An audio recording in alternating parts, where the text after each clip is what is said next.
Meus amados irmãos em Cristo, a paz do Senhor, é um prazer poder falar com vocês. Confesso que é sempre bom estar compartilhando ideias, compartilhando informações e trazer para vocês alguma coisa que possa contribuir com o elevo espiritual de cada um. E nessa feita eu quero compartilhar com vocês sobre a necessidade de estarmos nos atualizando acerca dos acontecimentos que implicam diretamente na igreja. Antes de iniciarmos esse assunto, eu preciso fazer aqui uma observação, eu anotei aqui.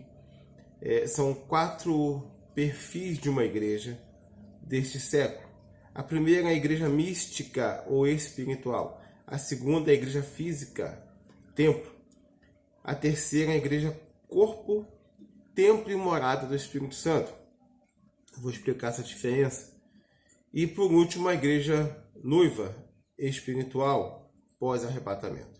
Vamos falar isso de uma forma bem enxuta, bem resumida, para que possamos não alongar muito esse vídeo. Mas a matéria que trata sobre isso chama-se eclesiologia. É uma matéria dada nos seminários, e não só no seminário, porque antigamente era só dentro da sala de seminário que nós tínhamos esse tipo de conteúdo.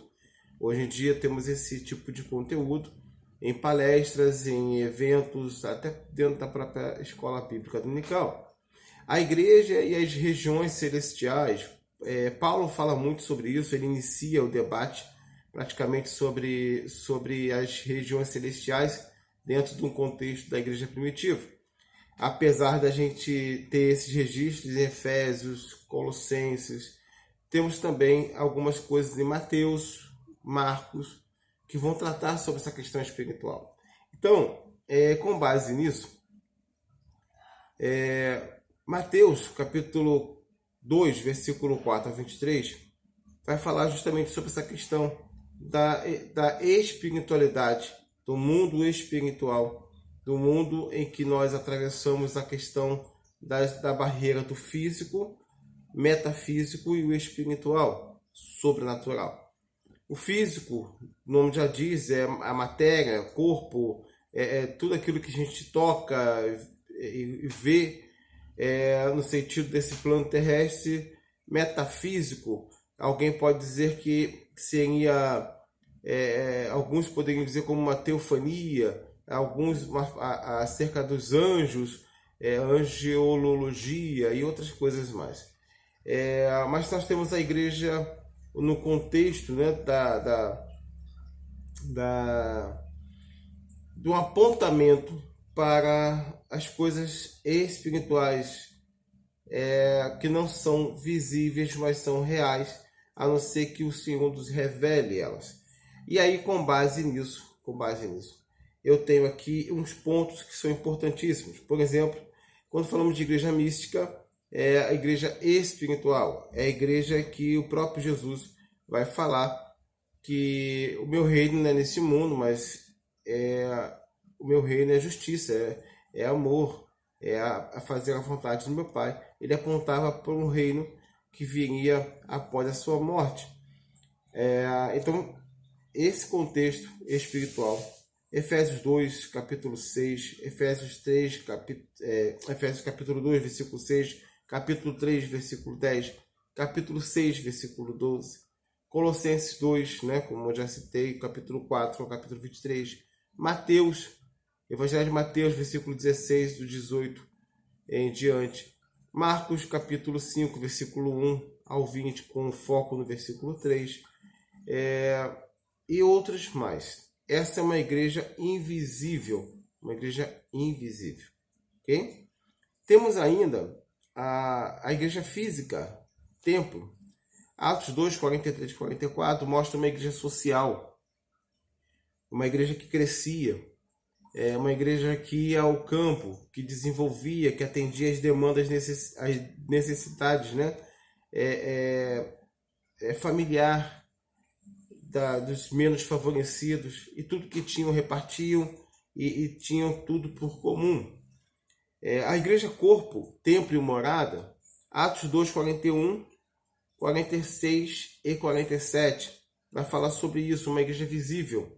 Uma igreja visível. Todos os dias se acrescentava àquela igreja quem haveria de se salvar. Ou seja, a ação que você vê da igreja física, templo, né, e iam para um templo orar, se juntavam no templo ou nas sinagogas.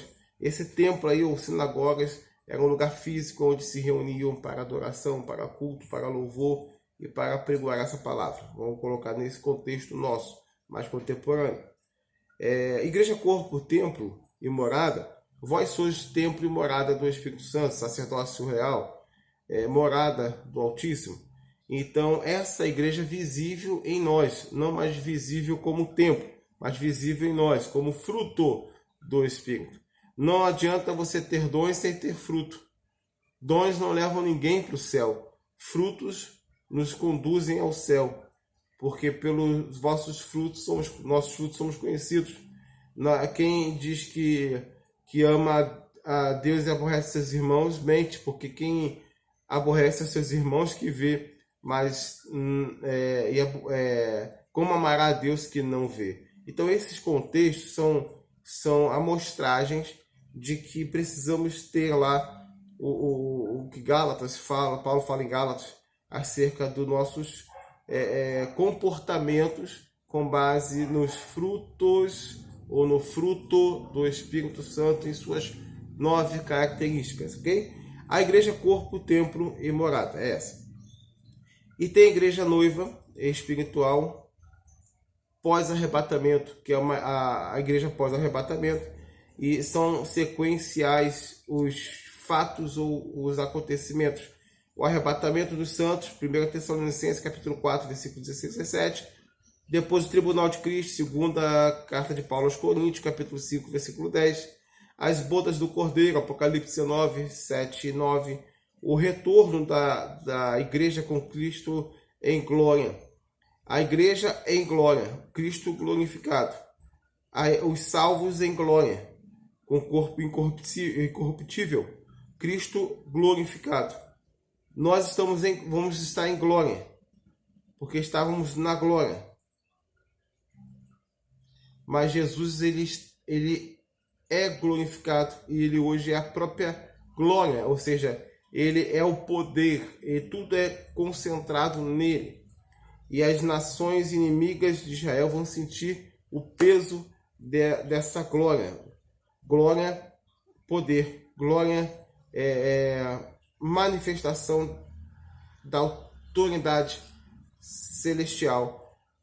Então isso tudo vai ser bem amplo e bem trabalhado nesse dia. O tribunal de Cristo, 2 Coríntios capítulo 5, 10, bodas do Cordeiro, como eu falei, o retorno, Apocalipse 6, 19 a 24, e vamos ter depois desse período, temos o Armagedon ainda, após aí no final dos 7 anos de grande tribulação, média tribulação, grande tribulação, Apocalipse 16, 19, de 11 a 21. Depois teremos iremos reinar no período milenar, no reino milenar de Cristo. Alguns falam reino milenial, mas o correto seria milenar, apesar de não variar isso, não mudar. Apocalipse 20, de 1 ao 6.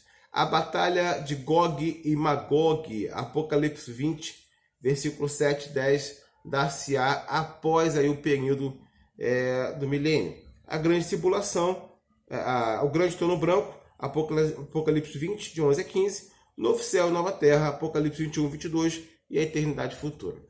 Que Deus possa te abençoar. Se você quiser mais sobre isso, lógico que eu fiz aqui um apinhado, um apanhado, mas você pode entrar em contato com a gente pelas redes sociais, @Flávio Martins, você vai me encontrar lá, e fazer contato conosco. Passe seu telefone, eu entro em contato com você, eu passo meu telefone. Eu posso estar indo na sua igreja, dar um estudo, uma palestra, algum tipo de evento, alguma atividade. Que Deus te abençoe e te guarde. Esse foi um conceito. Eu trouxe aí 4 conceitos, né? 4 conceitos ou 4 faces de uma mesma igreja, 4 faces de uma igreja de Cristo, que é o cabeça. Que Deus te abençoe, que Jesus fique na paz. Uma boa semana.